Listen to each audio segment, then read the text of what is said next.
eu tô falando, como esse capítulo do Apocalipse, ele fala do desdobramento do João Evangelista, eu resolvi falar um pouco sobre desdobramento, tá? Então a Uhum. gente falou aqui do corpo físico, etérico, astral, que são os corpos que nós temos, e estou exemplificando aqui do livro Mecanismos da Mediunidade, um desdobramento de um médium, tá? Então eu vou Ok, continuar. ok.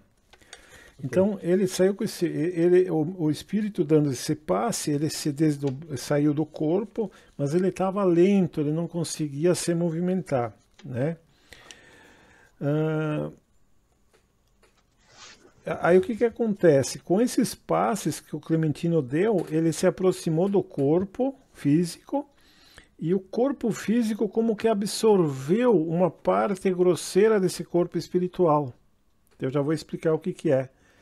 E aí o Clementino apareceu no mundo espiritual mais como ele era, se movimentando normalmente, né?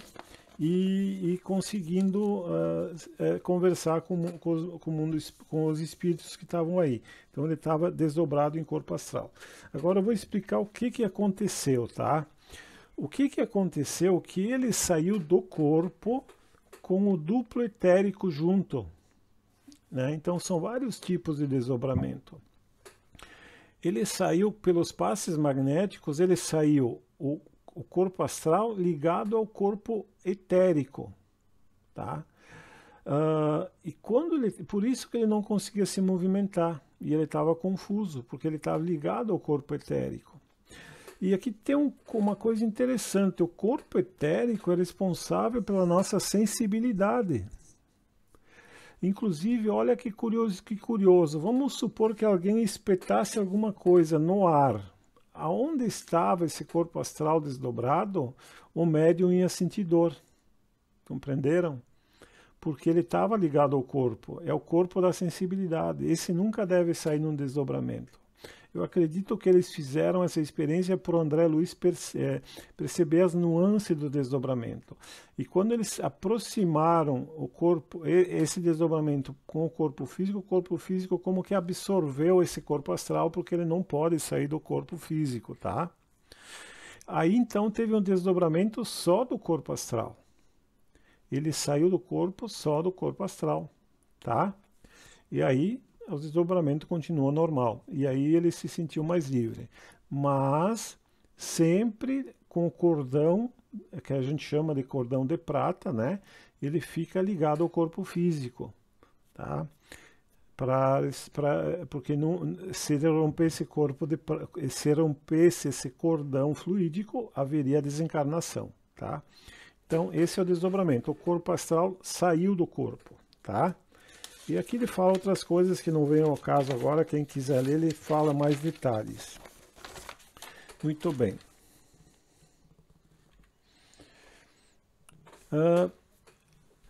O desdobramento, a emancipação da alma, então, pode se dar pelo sono, tá?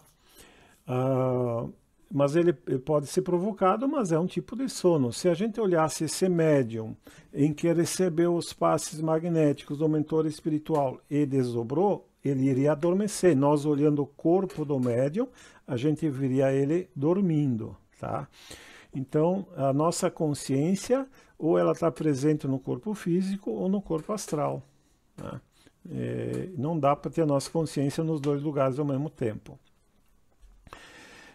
Então, todos nós, durante o sono físico, nós temos um desprendimento.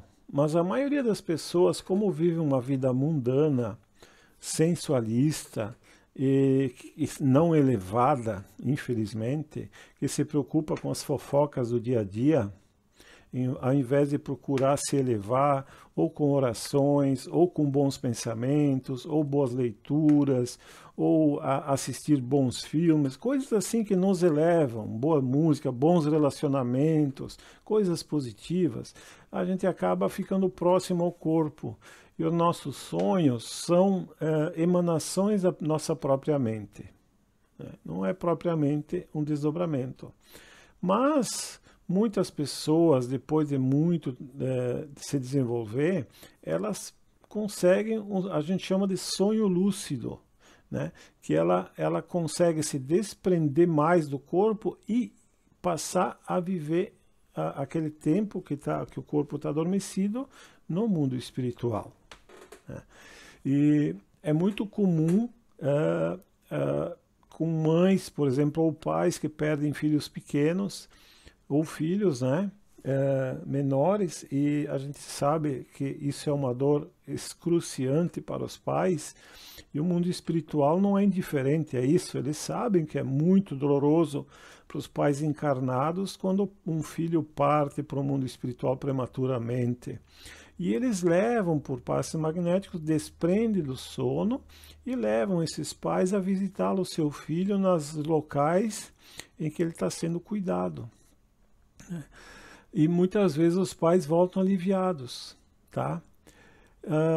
Mas obviamente a pessoa não vai lembrar, e depois eu vou explicar por que a pessoa muitas vezes não lembra, tá?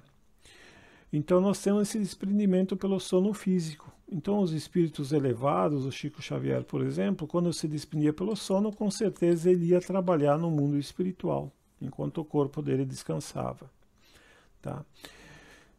Aqui tem um exemplo para vocês entenderem que esses emancipações da alma, esse desdobramento, são sempre acompanhados por um mentor. Obviamente, podemos ser desdobrados pelos espíritos inferiores, e aí nós vamos ter aqueles pesadelos, aquele sofrimento, né? Não é um sono reparador, mas aqui eu estou falando dos desdobramentos provocados pelos espíritos bons e que nos querem bem. Olha aqui um exemplo que o André Luiz nos relata. Aqui ela está falando de uma pessoa que foi pega para desdobrar, para levar ela no mundo espiritual, para alguma atividade lá. Cipriana cobriu-lhe o rosto com um estreito véu de substância semelhante a gaze, para que não lhe fosse dado ver as impressionantes paisagens que deveríamos atravessar. Então, daqui até os mundos espirituais mais elevados, existe um umbral, ou as sombras, e existem zonas de muito sofrimento. Aí formas grotescas, animalescas, e podem impressionar muito uma mente fraca, né? Então aqui os mentores espirituais, na sua solicitude, o que eles fazem? Eles cobrem-lhe a visão para que ele não perceba esse mundo, até que chegue lá nesse mundo espiritual mais elevado, onde tudo está bem mais organizado. Então existe um retorno que também é acompanhado pelos mentores espirituais. E aí, aí o espírito pede ao mentor se ele vai recordar a experiência que ele teve no mundo espiritual, né? Então ele diz assim: naturalmente não podereis guardar plena recordação desta hora, retomando o envoltório carnal em virtude da deficiência do cérebro, incapaz de suportar a carga de duas vidas simultâneas, né? É óbvio, não dá, o cérebro não suporta a carga dessa vida, que muitas vezes pode ser rica simultaneamente, tá? Mas fica a intuição fica.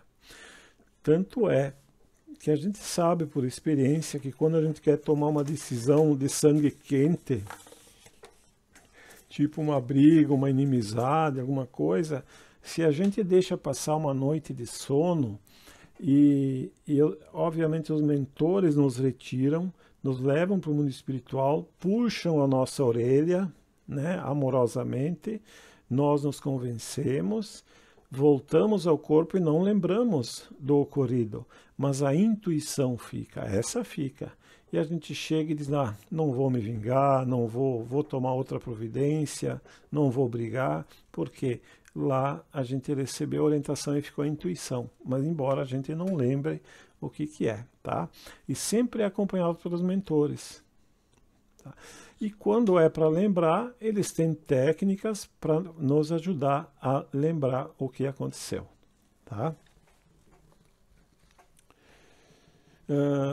Aqui é para vocês entenderem que existem vários planos de existência no mundo espiritual. Quando a gente diz assim, alguém foi para o mundo espiritual, mas são vários planos, não se sabe para qual plano foi aquela pessoa. Por exemplo, a mãe de André Luiz foi para um plano mais elevado, né? E ele ficou num plano que era o nosso lar, que fica aí na fronteira do umbral, tá? Então, o que ele disse assim, ó, ele fez um desdobramento, olha que interessante, ele também fez um desdobramento lá no mundo que ele estava. Ele deixou o corpo inferior espiritual dele, desdobrou com outro corpo, talvez um corpo mental, e foi lá para o corpo, pro local que a mãe dele vivia. E aí ele diz, ó, minhas noções de espaço eram exatas, então ele sabia que estava se deslocando. Mas a riqueza das emoções, por sua vez, afirmava-se cada vez mais intensa. Então ele sentia as emoções com mais intensidade. Então é diferente, cada degrau que a gente sobe, os sentimentos são mais profundos, mais limpos, límpidos, mais intensos. Tá? Existem diferenças. Agora, os espíritos nos dizem que encontramos criaturas que se afastam do estojo carnal, entrando em largos processos obsessivos, nos quais se movimentam à custa de forças alheias. Então, como eu falei, não é só desdobramentos para planos elevados, nós podemos ser levados para planos inferiores. Aí a gente vai dizer, mas como eu posso fazer para ser levado para planos elevados? Então, aqui vem a importância de nós orarmos antes de dormirmos, fazermos nossa oração dentro da nossa religião, da nossa crença, pedirmos a Deus pela nossa noite de sono, que possamos ser acompanhados pelos nossos mentores, nossos guias, tá?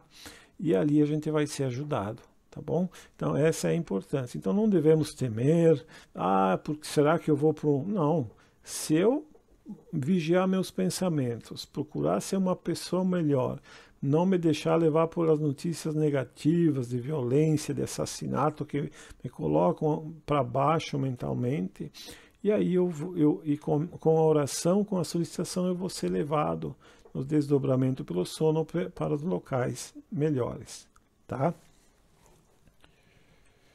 Então a gente agora teve uma noção, eu não me aprofundei obviamente, do desdobramento. Né? O desdobramento é isso, é ser levado para locais superiores. E nós vamos ver agora aqui nas passagens que João Evangelista em desdobramento foi levado para mundos de elevadíssima hierarquia espiritual. Imagine que é um local onde Jesus deve viver. Tá? Aí que eu entendo a dificuldade dele voltar e relatar o que ele viu. Né? Porque são mundos de existência totalmente diferentes que a nossa. Talvez por isso que seja altamente simbólico o Apocalipse. Né? Como é que ele vai explicar o que ele viu? Né? A gente sempre usa o exemplo, como é que nós que temos a graça de Deus de enxergar, vamos explicar cores para alguém que nasceu cego? Né? A gente tem uma dificuldade. É a mesma coisa, então ele usou símbolos, tá bom? Mas isso não quer dizer que não tenha coisas importantes para nos passar, tá bom? Ok, pessoal? Tá tudo bem? Algum detalhe? Tudo certo? Tudo ok. Tá. Então vamos começar a leitura aqui. Então lembrando que em azul é sempre o que está no Apocalipse, em preto são as orientações do autor do livro, tá bom? Depois dessas coisas, olheis, e eis que estava numa porta aberta no céu. E a primeira voz, como que de trombeta, ouvira falar comigo. Disse, sobe aqui e mostrar-te-ei as coisas que depois destas devem acontecer. Então, a porta aberta no céu, a gente já viu que é a mediunidade, né? A alusão à mediunidade. E demonstra, então, que a presença da mediunidade é um pressuposto para a revelação, né? Veja que ele diz aqui, sobe aqui. Quer dizer, vem nesse mundo espiritual elevado que eu te mostrarei as coisas que devem acontecer. E a trombeta, né, tem um significado, elas eram usadas para anunciar a chegada dos reis, né? Então, significa ao mesmo tempo o sentido da manifestação espiritual e de anúncios a títulos de alerta. Então, significa que é um alerta e é uma anunciação também. E logo foi arrebatado em espírito, olha aqui o desdobramento do João Evangelista. E eis que um trono estava posto no céu, e um assentado sobre o trono. Então, como é que ele descreve o mundo espiritual? Como o céu. Interessante que ele fala céu, porque realmente os mundos espirituais estão acima, localizados muito acima da nossa crosta terrestre. Eu já falei, por exemplo, que só o nosso umbral ele tem 1000 quilômetros de espessura, né? Então esse astral ali inferior tem 1000 quilômetros de espessura. Acima disso ainda temos, então, as esferas espirituais de felicidade, de alegria, de estudos e superiores, tá? E o que estava sentado era na aparência semelhante à pedra jaspe sardônica, e o arco celeste estava ao redor do trono, e parecia semelhante à esmeralda. E ao redor do trono havia 24 tronos, e havia sentados sobre os tronos 24 anciãos vestidos de vestes brancas, e tinha sobre suas cabeças coroas de ouro. Tá? Então a coroa de ouro aqui significa elevação espiritual. Então lembremos que aqui ele está falando do encontro com Jesus, né? Ele viu esse mundo espiritual em que Jesus vivia. E que tem esses anciãos que seriam os sábios, é assim que ele relatou, que na verdade são o quê? São espíritos de elevada hierarquia espiritual que trabalham com o Cristo. É muito interessante que a obra de Deus ela é feita com o auxílio de todas as suas criaturas. Então, Jesus é chamado a nos conduzir até Deus, mas ele também se utiliza de irmãos que estão elevados na hierarquia espiritual para auxiliá-lo nas tarefas aqui do mundo. E vai descendo. E cada um de nós tem a sua parcela de responsabilidade, né? Por exemplo, muitos de nós somos pais e mães, temos um filho para cuidar, né?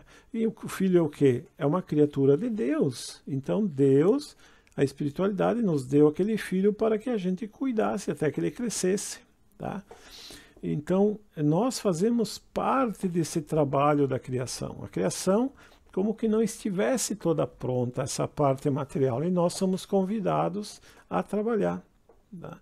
Assim nós vamos desenvolvendo a nossa inteligência e a nossa moral. Tá?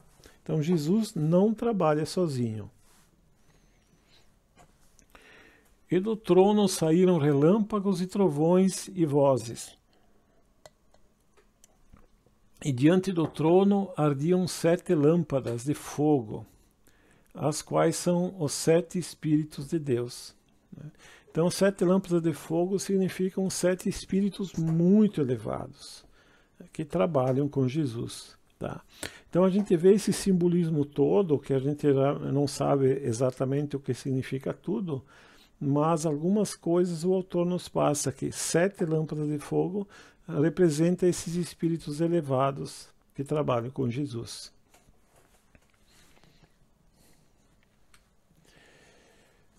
E havia diante do trono um como mar de vidro, semelhante a cristal.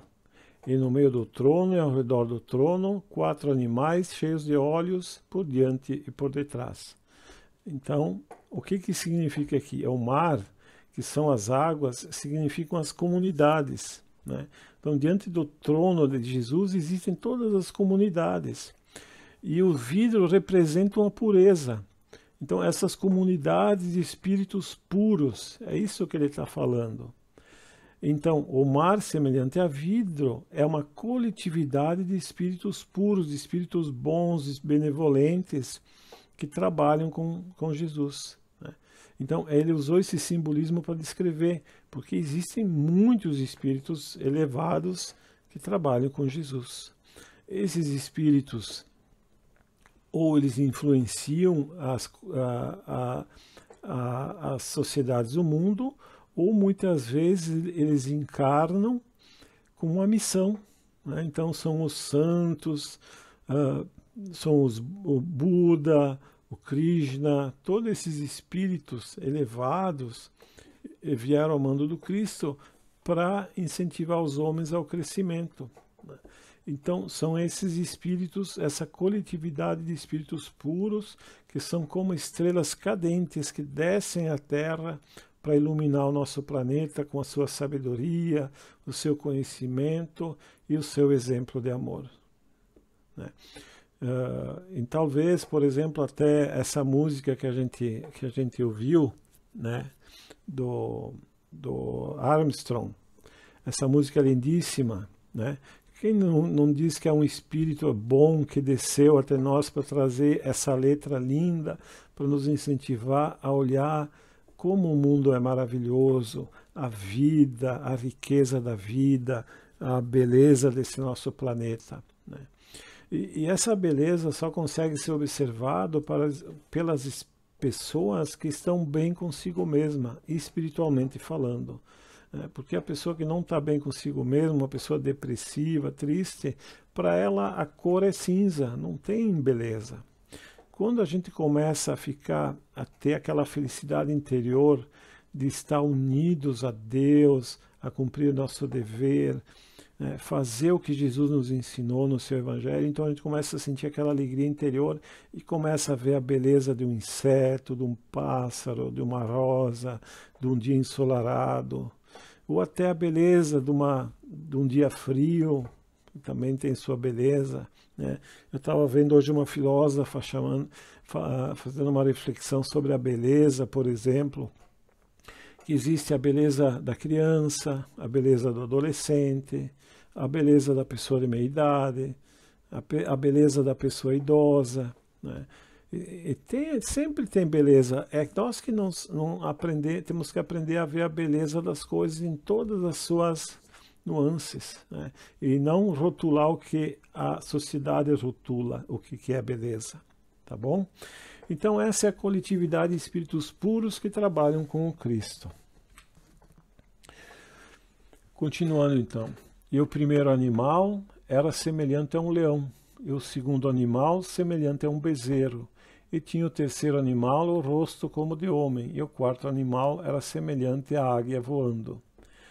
E os quatro animais tinham cada um, de per si, 6 asas, e ao redor e por dentro estavam cheios de olhos, e não descansam nem de dia nem de noite, dizendo: Santo, Santo, Santo é o Senhor Deus, o Todo-Poderoso, que era e que é e que há de vir. E quando os animais davam glória e honra e ações de graças ao que estava sentado sobre o trono, ao que vive para todo sempre. Então aqui os 4 animais representam os espíritos, agrupamento de espíritos que têm afinidade. A afinidade no mundo espiritual é uma coisa que une os espíritos. Aqui, como encarnados pelas experiências que nós temos que passar de reajuste, ou aprender a conviver com certas pessoas, ou a certos aprendizados que nós temos que passar, nós temos que conviver com pessoas de todos os tipos, né? E muitas vezes pessoas que nós não temos afinidade. Então nós vemos isso nas famílias, às vezes temos que conviver com familiares que nós não temos afinidades, ou temos que conviver com colegas de trabalho na sociedade, com pessoas que não temos afinidades, porque nós temos que aprender dessa forma a lei de caridade que que Jesus nos ensinou, porque nós não conseguimos passar por os estágios espirituais mais felizes se nós não aprendermos as leis da caridade, internalizando elas em nós. Por isso que nós temos que conviver com pessoas que não têm afinidade conosco. Tá? E as afinidades são as seguintes: eu tenho certos gostos. Por exemplo, eu sou uma pessoa que não gosto de fofoca, né? E não vou me sentir bem num grupo de pessoas que gostam de fofocar do alheio, falar mal das pessoas que estão ausentes, né? Eu sou uma pessoa que eu gosto de assuntos mais sérios, não vou conseguir conviver com pessoas que levam tudo na brincadeira, né? Agora também posso ser uma pessoa séria demais e que as pessoas que gostam de ter uma vida mais tranquila não vão se sentir afinidade comigo. Entende? Então a afinidade é uma coisa importante para nós no mundo espiritual. Lá nós vamos nos unir com aqueles que pensam semelhante a nós. Tá? E nesses agrupamentos espirituais, a gente chama de família espiritual, ela é muito numerosa, né? Então ali nós conseguimos como que ter uma vida de mais tranquilidade, né? Porque são pessoas que têm mais similaridade conosco, tá? Eu diria que nós aqui que estamos estudando temos muita afinidade espiritual, né? Cada um na sua crença, mas nós estamos aqui refletindo, então nós temos essa afinidade, tá certo? E no mundo espiritual a gente convive isso com mais vigor, tá? Continuando então, se alguém tiver algum comentário pode interromper, tá bom, pessoal? Os 24 anciãos prostravam-se diante do que estava sentado sobre o trono e adoravam o que vive para todo sempre. E lançavam suas coroas diante do trono, dizendo: Digno és, Senhor, de receber glória, honra e poder, porque tu criaste todas as coisas, e por tua vontade são e foram criadas. Então João desdobra e é levado em espírito a Cristo, assessorado por uma equipe. Então aqui a gente tem que entender que todos nós que estamos encarnados precisamos sermos assessorados por uma equipe espiritual para desdobramento. Porque vocês lembram que eu falei lá, por exemplo, que o espírito desdobrado, ele teve os olhos tapados, vendados, para não ver certas coisas que não deveriam. Isso demonstra a solicitude dos mentores no desdobramento. Eu tive um conhecido meu que fazia experiência de desdobramento naquela terapia chamada... Agora me fugiu o nome. Se o nome aparecer, é uma terapia que tu faz assim, tu pega um médium... Apometria. Apometria, isso aí. Então, muitas vezes não tem um preparo espiritual, porque vocês percebem que nós aqui, quando a gente começa o nosso encontro, a gente roga, a gente solicita o amparo dos bons espíritos. A gente faz isso porque a gente sabe que a gente pode estar sob ataque e nós somos muito frágeis. E precisamos do amparo dos bons espíritos que estão agora em torno de todos nós, nos amparando e protegendo, né? E eles fazem muitas vezes essa apometria, eles desdobram a pessoa doente e desdobram o médium e saem para o mundo espiritual, em teoria, para ajudar a pessoa. Só que quando isso não é feito com amparo, o que aconteceu com essa pessoa? Ela diz que se viu no mundo espiritual na mão de um espírito tenebroso e ele se sentiu apavorado, né? Então, demonstra como que é perigoso a gente não desdobrar sem ter essa assistência, tá? E tanto é que essa pessoa depois não conseguia mais ter iniciativa na vida. Era uma pessoa que não conseguia emprego, não conseguia nada, não conseguia mais se firmar nas coisas da vida. Para mim, na minha opinião, isso é típico de uma obsessão também, tá? Que é uma influência do espírito inferior sobre a pessoa, tá? Então tudo que nós vamos fazer no mundo espiritual, precisamos do amparo, Tá? Porque o Chico Xavier dizia que o umbral, que é esse mundo espiritual inferior, começa no nosso nariz. Nós estamos mergulhados nesse local. Tá? Porque o nosso é um mundo muito denso, então nós precisamos desse amparo. E com certeza João já era na época um espírito elevado, mas mesmo assim, como ele estava encarnado, ele precisou do amparo desses espíritos para ser elevado, para perceber esse mundo espiritual e trazer de forma simbólica o que ele viu. Tá? E os 24 anciãos representam os espíritos que cooperam com o Cristo, então. Aqui, então, a gente pega no Espiritismo algumas orientações, porque nós espíritas temos que Jesus é o governador da Terra. Tá? Temos que lembrar também que só metade da população, até um pouco menos, é cristã. Tá? Outras, então a gente sabe que no Oriente eles não são cristãos. Tá? Mas nós consideramos que Jesus é o governador da Terra. Então, para as pessoas que nem nós, que têm mais afinidade com o cristianismo, ele aparece para nós como cristianismo. E para aquelas filosofias orientais, então nós temos o budismo, o confucionismo, que é aqueles emissários do Cristo, que talvez sejam aqueles anciãos que se fala, que descem ao mundo para levar uma mensagem concernente com as afinidades daquele povo do Oriente.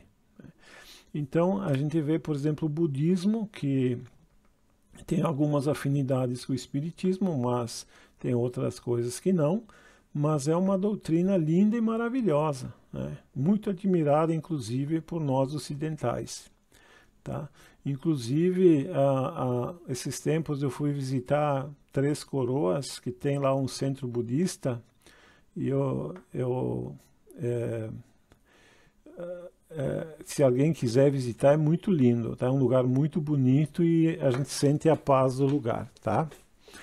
Então aqui Chico Xavier nos disse que Jesus é o governador da Terra. Ele diz assim, o Chico Xavier, abre aspas, do que posso pessoalmente compreender dos ensinos dos espíritos amigos, consideramos Jesus Cristo como sendo espírito de evolução suprema, em confronto com a evolução dos chamados terrícolas que somos nós.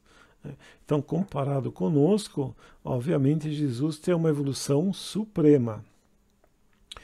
Ele não o Senhor do Sistema Solar, com todo o respeito que temos à personalidade sublime de Jesus, mas consideramos-lo como supremo orientador da evolução moral do planeta.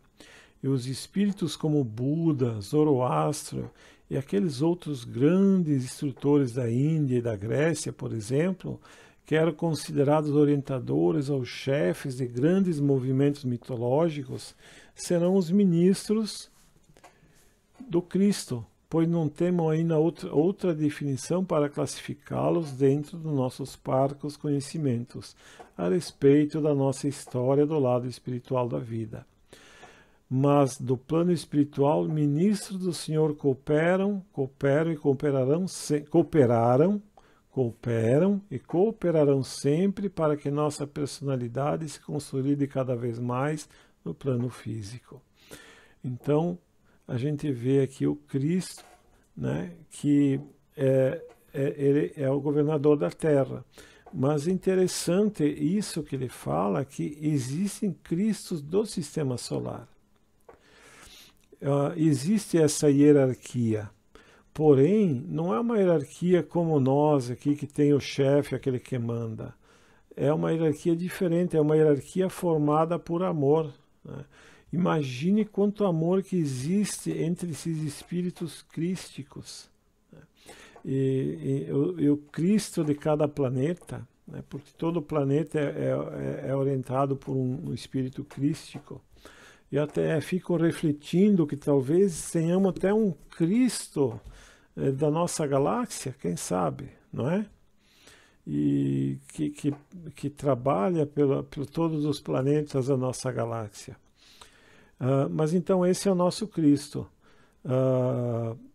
que trabalha com outros Cristos do nosso sistema solar.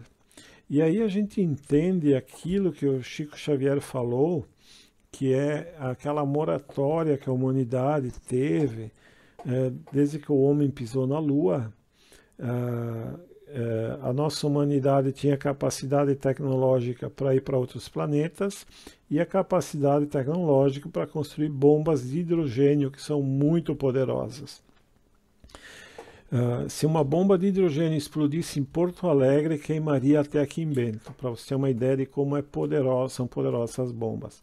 E eles ficaram muito preocupados porque nós somos de origem ariana, que adoramos fazer guerra, né?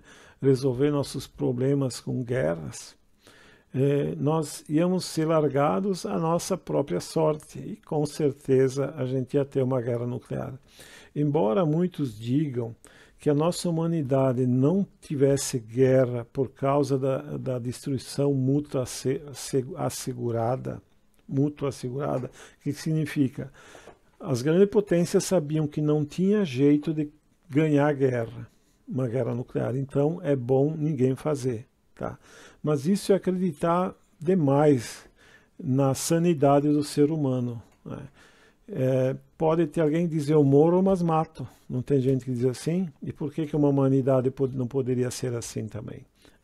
A gente sabe que outros planetas entraram sim em guerra nuclear, sabendo que a destruição seria mútua, tá? Que ninguém poderia ganhar. Então eles iriam deixar a Terra seguir esse caminho. Aí Jesus, esse amigo incondicional, que a gente diz incondicional porque ele é um amigo que não impôs condições além da nossa felicidade, advogou em nossa causa e solicitou esses 50 anos que terminou em 2019 e que não é por acaso que veio a pandemia, que nos está fazendo refletir e vai fazer refletir muito mais, porque essa é uma pandemia bem diferente, que nessa pandemia está aparecendo muitos políticos mentirosos, manipuladores e que não se preocupam com a vida humana a não ser com o seu poder. Muitas mentiras que agora vão aparecer e as manipulações. E quando a pandemia passar, isso tudo vai aparecer, porque é assim que tem que ser, né? Outra coisa dessa pandemia é que nós nos demos conta que sofremos iguais a um americano, a um inglês, a um russo, a um africano. Todos nós sofremos das mesmas doenças, das mesmas dores e das mesmas aflições. Isso com certeza vai nos tornar mais humanos e mais unidos, porque tem uma razão de ser, né? Então não tivemos a guerra nuclear, graças a Deus vencemos, com certeza da ajuda do mestre, e agora nós temos a regeneração pela frente, né? Os problemas serão resolvidos, muitas doenças serão curadas, o problema da violência também. Porque outra coisa que aconteceu, que depois do ano 2000 não foi mais permitido a encarnação de espíritos oriundos das sombras, tá? Às vezes, sem querer julgar, porque eu não sei se é o caso, vocês acompanharam esse rapaz aí que a polícia, infelizmente, teve que tirar a vida dele, o Lázaro. Será que esse criminoso, desumano e cruel não é uma encarnação de alguém que veio das sombras? Não sabemos. Não estou julgando porque eu não sei o caso dele. Mas às vezes eu fico pensando, essas pessoas que têm uma crueldade absurda, né? Será que não vem das sombras? Mas foi combinado que depois do ano 2000 não poderia encarnar ninguém das sombras. Não é que não encarnam pessoas santas, não vai ser um mundo de santos, mas mais inclinados ao bem do que à perversidade, tá? Então esses ministros do Senhor sempre cooperarão com ele. Então Lacordaire, na Revista Espírita de 1868, fala dos espíritos crísticos, que são os cooperadores diretos de Deus, tá? Então lembrando que existem os espíritos puros, que não precisam mais encarnar, que agora a evolução deles é de outra forma, não é a forma nossa de ter que encarnar e desencarnar, seja em mundos densos como o nosso, ou mundos menos densos que a gente iria querer encarnar. Eles não precisam mais encarnar. E depois que continuam evoluindo, eles se tornam espíritos crísticos, que daí eles recebem muitos seres para levar até Deus, né? São os espíritos que recebem. Chico Xavier falou uma vez que na Terra, só no planeta Terra, existiam 25 bilhões de espíritos que estão a cuidados do Mestre Jesus. Então o que ele diz? Este espírito Lacordaire. Ao lado de Deus estão numerosos espíritos chegados ao topo da escala dos espíritos puros, que merecem ser iniciados em seus desígnios para dirigirem a sua execução. Deus escolheu dentre eles seus enviados superiores, encarregados de missões especiais. Podeis chamá-los de Cristos. É a mesma escola. São as mesmas ideias modificadas conforme os tempos. Não fiqueis, pois, admirados de todas as comunicações que vos anunciam a vinda de um Espírito poderoso sob o nome do Cristo. É o pensamento de Deus revelado numa certa época e que é transmitido pelo grupo dos espíritos superiores que se acercam de Deus e recebe as suas emanações para presidir o futuro dos mundos que gravitam no espaço. Então, os mundos que gravitam no espaço não estão abandonados. Deus não desamparou. Esses são os sublimes enviados que vão fazer os mundos avançarem.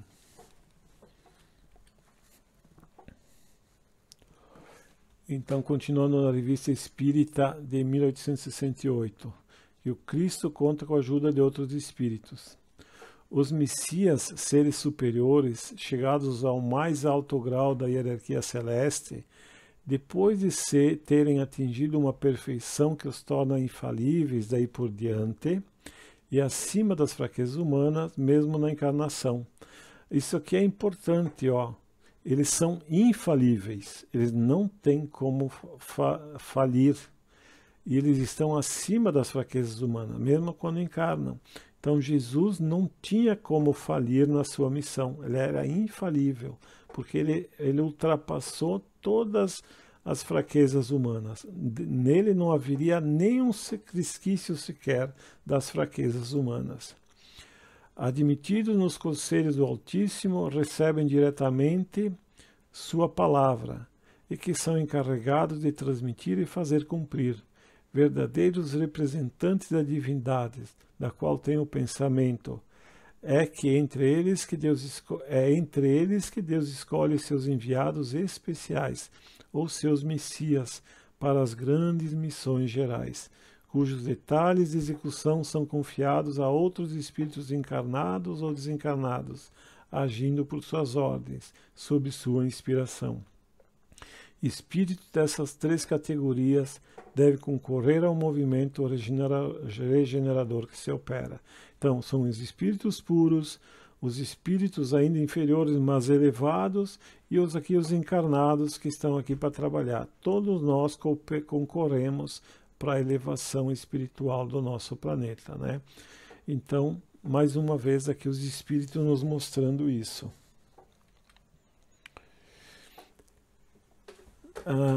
Humberto de Campos, no livro Brasil, Coração do Mundo, Pátria do Evangelho, nos fala de uma conversa que Jesus tem com Elil, né? Elil é um dos cooperadores que atua nos problemas sociológicos do planeta. É um desses sábios que trabalham com Jesus nos problemas sociológicos, né? Elil, então disse Jesus, a voz suave e meiga do Mestre é um de seus mensageiros, encarregados dos problemas sociológicos da Terra. Meu coração se enche de profunda amargura, vendo a incompreensão dos homens no que se refere às lições do meu Evangelho. Por toda parte a luta fratricida, como polvo de infinitos tentáculos, a destruir todas as esperanças. Recomendei-lhes que se amassem como irmãos e vejo-os em movimentos impetuosos, aniquilando-se uns aos outros como os Caíns desvairados. Então aqui Jesus nos chamando a atenção, tá? E falando com Eliú, que esse é um dos trabalhadores. E veja que ele é um que trabalha na parte sociológica, nas organizações sociais do planeta. Que, aliás, essa é outra coisa que melhorou muito no nosso planeta, que é a organização social. Evidente que tem muito para melhorar, né? Mas ainda temos muito que melhorar. Aqui eu reflito um pouco, pessoal, sobre essa luta fratricida que eu estava acompanhando sobre o desenrolar. Eu não sei, não sei se todos vocês estão sabendo desse rapaz que se escondeu no mato dos policiais, ficou por 20 dias lá. Ele era, infelizmente, tudo que indica, né, um assassino frio e cruel, exterminou uma família inteira e outros, né, e acabou sendo morto pelos policiais. Eu estava vendo os policiais e as pessoas comemorando, né? Na minha concepção, na minha opinião, não há o que comemorar. Para mim, comemorar é se nós tivéssemos conseguido fazer ele se arrepender dos seus erros, né? Que ele pudesse iniciar um movimento de arrependimento e de reparação dos seus erros. Eu vejo que essa alegria que as pessoas tiveram com o desfecho me parece mais uma vingança, é a opinião minha, tá? Pela insegurança que a sociedade sentiu. Não me entendam mal, é claro que essa pessoa deveria ser presa, isolada da sociedade e ficar presa, né? Inclusive, vai uma crítica de minha parte, porque a justiça soltou ele, né? É uma pessoa que era um psicopata e não devia estar em liberdade. Mas, está ali. Mas o que eu quero dizer, ele cometeu atrocidades terríveis, mas ele não deixou de ser filho de Deus. E Jesus, que disse que minhas ovelhas não serão perdidas, não vai perder essa ovelha. Ele plantou espinhos terríveis para as suas existências futuras, pelos erros que cometeu. Vai sofrer as penalidades, mas vai se recuperar. E algum dia vai se tornar um espírito bom também. Porque Deus não quer a morte do ímpio, quer que ele se arrependa. Então, na minha opinião, não temos que comemorar o desfecho. Foi triste, né? Porque tem outra questão que nós espíritas conhecemos. Era muito melhor prender essa pessoa, né? Porque o Lázaro, porque ele estaria preso ao corpo.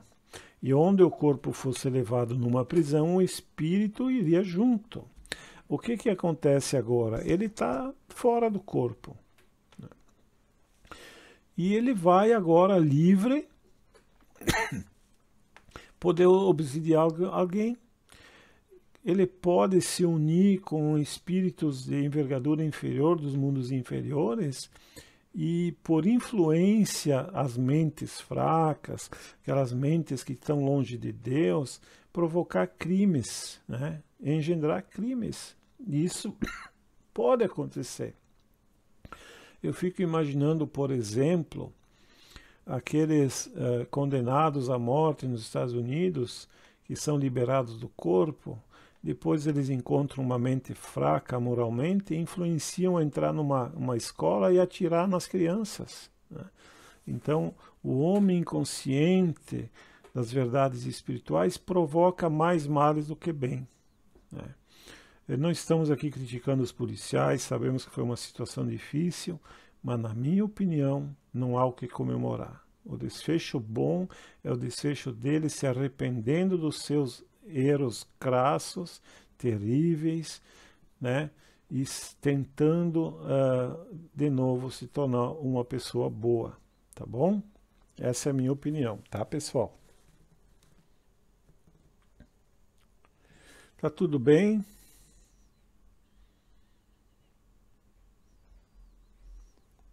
Estão me ouvindo?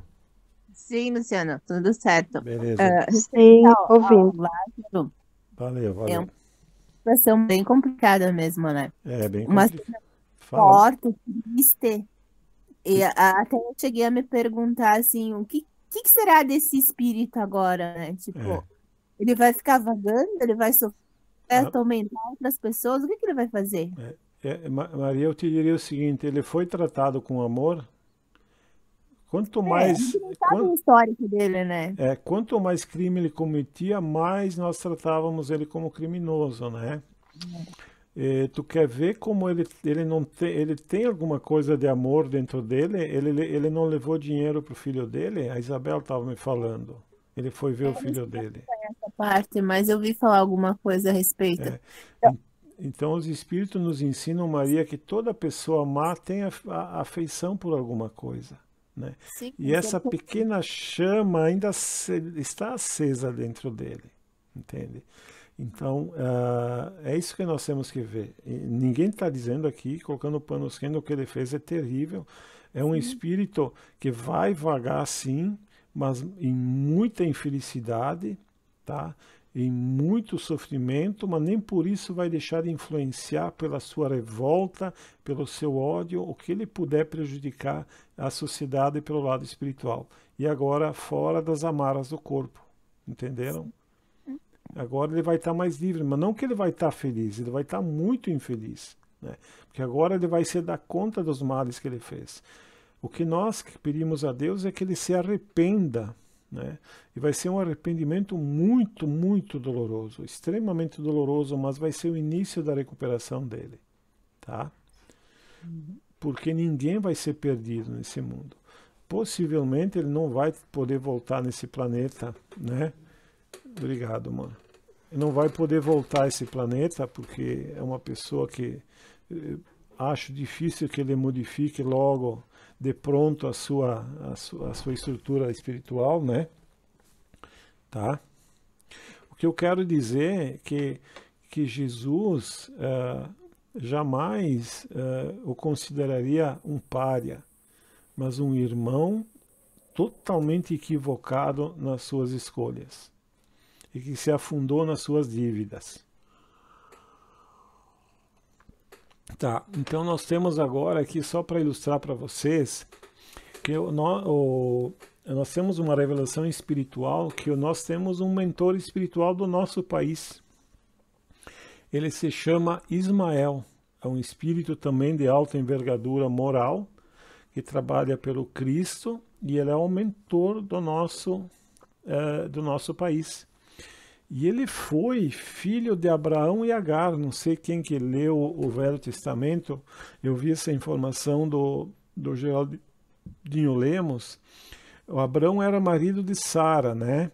E Sara não podia ter filhos. E naquela época, meio estranha, ele teve um filho com então a serviçal Agar, que era Ismael, né? Que é o mentor do Brasil.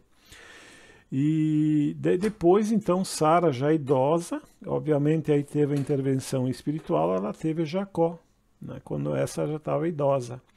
Então, olha que curioso isso aqui. Abraão e Agar tiveram Ismael, que gerou a linhagem dos muçulmanos.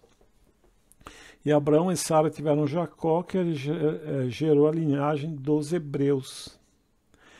E a gente sabe que no mundo os muçulmanos e judeus não se dão bem, eles se odeiam mais os muçulmanos, né? Os muçulmanos, vocês veem lá no Oriente Médio, que aqueles muçulmanos que estão lá, eles odeiam os judeus. Embora tenham muçulmanos que já estejam pacificados e vivam em Israel, tá? Mas, de maneira geral, mas no passado, hoje já é menos, mas continua tendo essa rusga entre os muçulmanos e judeus. E interessante que no Brasil, as raças e crenças vivem em paz, e muçulmanos e judeus se abraçam nesse país, né? Aqui a gente não houve problemas entre muçulmanos e judeus. demonstrando o grande futuro que nós temos para a nossa nação, tá?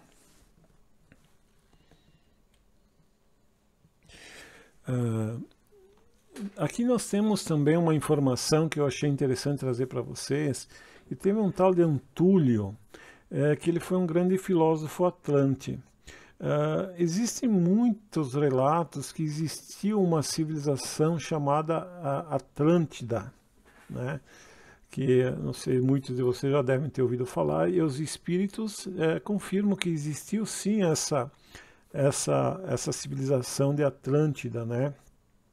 Em um livro, inclusive, diz que esse Antúlio foi a encarnação de Jesus, mas a gente sabe que não, que Jesus encarnou apenas uma vez na Terra. Isso a gente tem pelo mundo espiritual. Jesus não precisaria vir duas vezes na Terra, porque se ele tivesse que vir, ele seria um espírito falível, né? Que daí ele teve que vir refazer a sua obra. Isso quem tem que fazer são os espíritos falíveis, que não conseguem concluir sua obra. Como Jesus é um espírito infalível, ele não precisou retornar. Então, no caderno de mensagem tem a seguinte mensagem: vejo aqui nosso diretor espiritual, Emmanuel, que nos diz que um estudo acerca da personalidade de Antúlio exigiria minudências relacionadas com a história no espaço e no tempo, que de imediato não poderíamos realizar, de modo que tão somente pode afiançar-nos que se trata de uma entidade elevada, de elevada hierarquia no plano espiritual. Vamos dizer, um assessor, ou um daqueles assessores que servem nos trabalhos de execução do plano divino confiado ao nosso Senhor Jesus. Então, esse Antúlio, mais um daqueles que trabalhou por Jesus. Cristo, para a realização do progresso da Terra em geral, esclarece nosso amigo que Jesus Cristo, como governador do nosso mundo no sistema solar, conta naturalmente com grandes instrutores para a evolução física e para a evolução espiritual na organização planetária, e subordinados a esses ministros para o progresso da matéria e do espírito no plano que nós habitamos presentemente, conta ele com uma assembleia de múltiplos instrutores de variadas condições que lhes obedecem às ordens e às instruções, numa esfera cuja elevação de momento escapa a nossa possibilidade de apreciação. Antúlio forma no quadro desses elevados servidores. Então, Antúlio faz parte, né, que ele viveu em Atlântida, e ele era porque a Atlântida teve muitos desvios, e é por isso que ela foi afundada, gerando os mitos do dilúvio, que a gente tem da Arca de Noé, mas que esse mito do dilúvio não aparece só no Velho Testamento, mas aparece em outras culturas orientais, e aparece inclusive esse mito do dilúvio aqui nas Américas, né? Nasquelas comunidades silvícolas que viviam aqui nas Américas, demonstrando que existia um foco comum onde surgiu esse mito do dilúvio. No livro A Caminho da Luz, Jesus faz parte de um grupo de espíritos que zelam pelo nosso planeta. Então diz assim: rezam as tradições do mundo espiritual que na direção de todos os fenômenos do nosso sistema existe uma comunidade de espíritos puros e eleitos pelo Senhor Supremo do Universo, em cujas mãos se conservam as rédeas diretoras de toda a vida de todas as coletividades planetárias. Essa comunidade de seres angélicos e perfeitos, da qual é Jesus um dos membros divinos, ao que nos foi dado saber, apenas já se reuniu nas proximidades da Terra para a solução de problemas decisivos da organização e da direção do nosso planeta, por 2 vezes no curso de milênios conhecidos. Então Jesus se aproximou na época que ele encarnou, e na época agora onde começou esses movimentos do mundo de regeneração, né? Então é o nosso, aqui mais uma vez falando, que ele faz parte dessa comunidade de espíritos angélicos. Então o que acontece? Nós percebemos que apesar dos problemas que a nossa humanidade tem, nós temos a mão firme do Cristo conduzindo o nosso planeta. Não estamos abandonados à própria sorte. Se fosse só por nós não conseguiríamos. Nós temos um instinto muito bélico ainda em nossa alma. Nós queremos resolver tudo pela violência e pelo poder, pela lei do mais forte. Então, quando nós vemos essas iniquidades que os poderosos falam, a gente tem que entender que eles são secundários, que eles vão passar, mas as leis do Cristo não passarão, elas continuarão, né? Então nós vemos assim grandes civilizações que viraram escombros, por exemplo, Roma, né? Quem que diria que Roma iria desaparecer totalmente, né? E assim toda árvore que o Pai não plantou será arrancada pela raiz. E Jesus é o que trabalha para que isso aconteça, com seus prepostos, os espíritos que trabalham com ele. Continuando então, aqui em Ezequiel, tá? Capítulo 1, 5 e 1, 10. E do meio dela saía a semelhança de 4 seres viventes, e esta era a sua aparência, tinha a semelhança de homem. E a semelhança dos seus rostos era como o rosto de homem, e do lado direito todos os 4 tinham o rosto de leão, e do lado esquerdo todos os 4 tinham o rosto de boi, e também tinham o rosto de águia, e todos os 4. Então aqui os 4 animais significam os 4 agrupamentos onde serão extraídos remanescentes para a constituição da Nova Jerusalém. Nós veremos mais adiante o que é essa Nova Jerusalém, que é uma coisa boa, que nos dá esperança do futuro. E cada agrupamento é integrado por 3 povos, distribuição ao norte e ao sul, ao leste e ao oeste. O autor aqui não define quais são esses 3 povos, eu vou ter que pesquisar mais um pouco. Olhei a voz de muitos anjos ao redor do trono, e dos animais, e dos anciões, e era o número deles milhões e milhares de milhares. É o conjunto dos que se encontram ao redor de Jesus, e então significa a totalidade de espíritos que integram o planeta. Então é isso que significa essa passagem. Então está em Apocalipse 5:11. Vós, aqui está em Êxodo, tá? Vós tendes visto o que fiz aos egípcios, como vos levei sobre asas de águia e vos trouxe a mim. Outra passagem, como a águia desperta a sua ninhada, move-se sobre seus filhos, estende suas asas, toma-os e os leva sobre suas asas. Mas os que esperam no Senhor renovarão as forças, subirão com asas como águia. Correrão e não se cansarão, caminharão e não se fatigarão. Então, aqui várias passagens do Evangelho usando a águia como, o voo da águia como símbolo.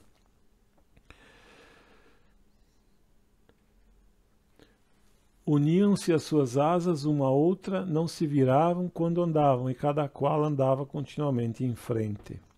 E cada qual andava para diante de si, para onde o Espírito havia de ir. Iam e não se viravam enquanto andavam. Então está em Ezequiel, tá? Então aqui, ó, o que significa isso? Cada um dos agrupamentos são comparados com animais que possuem asas. E as asas indicam mobilidade e expansão. É isso que eu queria dizer. E a mobilidade significa evolução, que é a lei do progresso. Então está falando que todos os povos são submetidos à lei do progresso. E o progresso é fatal. É uma lei de Deus, né? E quem quiser atrapalhar o progresso vai ser atropelado por ele, porque é uma lei de Deus. Toda a sociedade tem que evoluir, assim como nós somos submetidos a essa lei. E os seres viventes corriam e voltavam à semelhança de um clarão de relâmpago. E viu os seres viventes, e eis que havia uma roda sobre a terra junto aos seres viventes, um para cada um dos 4 rostos. E seus aros eram tão altos que faziam medo, e essas 4 tinham suas combotas cheias de olhos ao redor. Então aqui Ezequiel relatando o que viu, tá? Eu não vou ler aqui porque tem pouco tempo, mas vamos já para o resumo. E que é mudar de uma localidade a outra é uma alusão à reencarnação, né? Porque é isso que nós fazemos. Nós mudamos de localidade para o mundo físico, depois retornamos ao mundo espiritual. E depois voltamos para cá, não sabemos se é para a mesma região ou para outra região. Tá? Então, em Apocalipse 15:12, menciona espíritos que venceram a besta do Apocalipse na condição de integrantes do mar de vidro, né? Então, lembra o que era o mar de vidro? É aqueles espíritos puros, espíritos elevados, isso que significava. Então, aqui diz que é semelhante à seguinte passagem, né? Fez também um mar de fundição de 10 côvados, de uma borda até outra, redondo e de 5 côvados de altura. Cingia-o ao redor de um cordão de 30 côvados. Então, ó, ele tinha 10 côvados de uma borda a outra, então era o diâmetro, tá? E ao redor ia um cordão de 30 côvados. Eu já vou comentar isso aí. E aqui ele fala a outra parte, que o mar estava posto sobre 12 bois, todo aquele simbolismo que tem no Evangelho. Aqui eu fui pesquisar o que é o côvado, tá? Só para trazer para vocês. Mas olha que interessante, lembra que ele falava que tinha, aqui ó, o mar de fundição tinha 10 côvados de uma borda a outra de diâmetro, e em torno, né, tinha um cordão de 30 côvados. E a gente lembra que o π é 3,14, para quem lembra de matemática, né? Se tu pegar, por exemplo, essa xícara, né?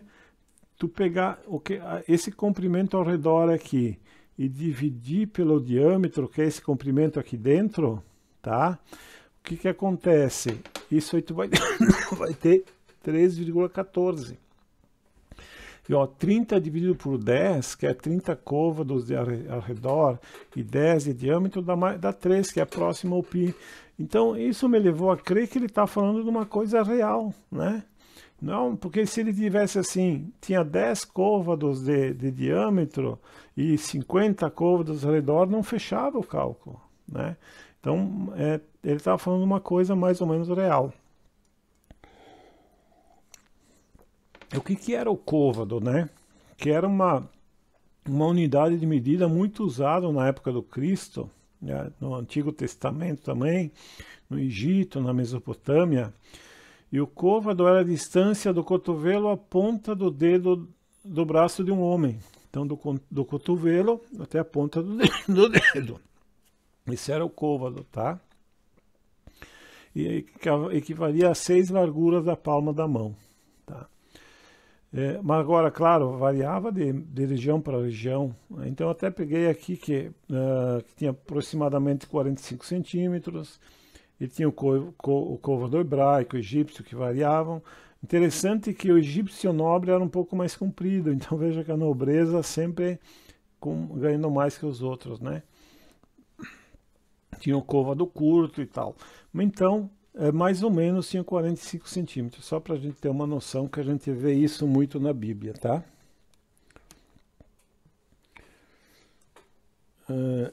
Então, aqui é a explicação do autor. É como se Jesus, com seus olhos iluminados, qual chama de fogo, né, estivesse computando todos os elementos à disposição para os empreendimentos espirituais do planeta, ao mesmo tempo em que visualizou os seus resultados. Em outras palavras, Jesus prefigurou o resultado do seu rebanho a respeito do que sucederá após a fase da colheita. Vale lembrar que essa passagem encontra-se na primeira parte do Apocalipse, que versa sobre a contagem ou inventário dos elementos presentes no planeta para os trabalhos da seara do Cristo, né? Então aqui o João foi levado para esses mundos e lá visualizou todos aqueles que estão trabalhando com o Cristo, tá? Importante destacar que os 24 anciões e o grupo representado pelos 4 animais, que como visto totalizavam milhões de espíritos do planeta em passagens posteriores, aparecem rendendo graças a Jesus, até o advento da Nova Jerusalém.